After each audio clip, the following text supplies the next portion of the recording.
Non, mais moi je pense qu'il y a ce genre de personnes, ils ont deux objets en guise sur la table de chevet. Ils ont le livre de Hariri, Sapiens, et puis ils ont aussi du Poppers. Voilà.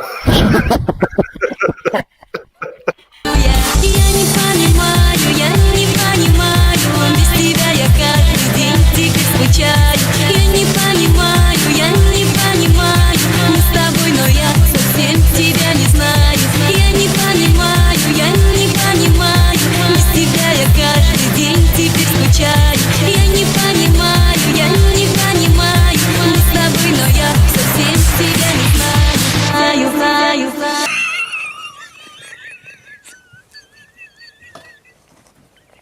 Excusez. Sharon Stone qui dit Zulfi, tu n'as pas le niveau pour comprendre Arsenio. Oui, bon d'accord, j'ai pas le niveau pour comprendre Arsenio. Si tu veux. Ah, il y a Sharon Stone. Salut Sharon Stone. Oui, ben oui, j'ai pas le niveau de comprendre Arsenio, mais j'ai le niveau. Mais moi, je cherchais pas à comprendre Arsenio, en fait, Sharon Stone. C'est ça, c'est l'idéologie qui est derrière, en fait, c'est ce qui émane de ce type-là qui propose, en fait, et surtout, souvent, regarde Johnson, tu peux remarquer, qui change de braquette assez souvent. Et qui est souvent antilogique. On cherchait pas à le comprendre. Moi, je cherchais pas à comprendre Arsenio. Moi, je cherchais à comprendre nous cherchions à comprendre ce qu'a écrit Spinoza. C'est pas la même chose, Sharon Stone. Mais putain, mets-toi à jour. Excuse-moi, je suis vulgaire, quoi. Ouais. On l'a vu le débat et Zulfikar était correct. Et c'était des arguments et voilà. Et l'autre n'a pas accepté. Maintenant, faire un débat avec quelqu'un puis dès que l'autre a le dessus, l'éjecter, c'est pas être un homme, ça. Voilà, c'est rien du tout.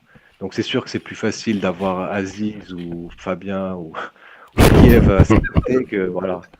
Mais bon, là on sort du cadre du débat gentleman, quoi. On n'est plus là-dedans. On sort du salon à l'anglaise, quoi. Comme on l'est ce soir, quoi. Mais attention, il n'aime pas l'esprit grégaire. Il veut être avec des gens qui ne le contredisent pas, mais il n'aime pas l'esprit grégaire.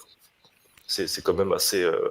Je pense que c'est de la dissonance cognitive, hein, honnêtement, à ce niveau-là. Je pense que c'est de la dissonance cognitive. On est dans l'idéologie. Et puis, voilà, aussi, on avait vu le cas avec, tu sais, cet auteur Hariri qui a écrit Sapiens. Je sais pas si tu l'as lu. Ah oui, mais il faut que tu reviennes en arrière, hein, faire un rollback. C'est Sapiens, voilà. C'est Sapiens. Hein. Moi, je pense qu'il Sapiens, qui a été démonté. Hein, c'est un livre qui a été démonté par Jean Robin, qui a analysé. C'est plein d'erreurs historiques, de raccourcis. Et tout ça, et on voit que c'est le livre de chevet de tous ces gens qui se veulent être athées, des athéistes de combat, on va dire, qui ont fait quelques penseurs, ils ont quelques, comme ça, penseurs idéologues, et en fait, tu vois que même ces penseurs-là sont fallacieux. Par exemple, une fois, Arsenio aussi était venu nous voir face à nous, pour nous dire que oui, le récit biblique, c'était des bêtises, parce que il avait lu dans un livre que, en fait, un des auteurs disait que c'était impossible, parce qu'on dit qu'à la sortie d'Égypte, il y avait 2 millions d'Hébreux, et que c'était impossible si tu mettais les 2 millions d'Hébreux en file indienne, ça dépassait la distance entre l'Égypte et Israël. Donc c'était impossible que 2 millions de personnes soient sorties d'Égypte. Et là, attends, là, il y a Danel, il lui répond du tac au tac, il dit mais qu'est-ce que tu racontes? Tu dis pour Charlie Hebdo, il y avait 1 million de personnes juste sur une rue. Tu vois? Et c'est que des trucs comme ça, tu vois, des arguments joker un peu, tu vois, avec des petites astuces ou des choses comme ça.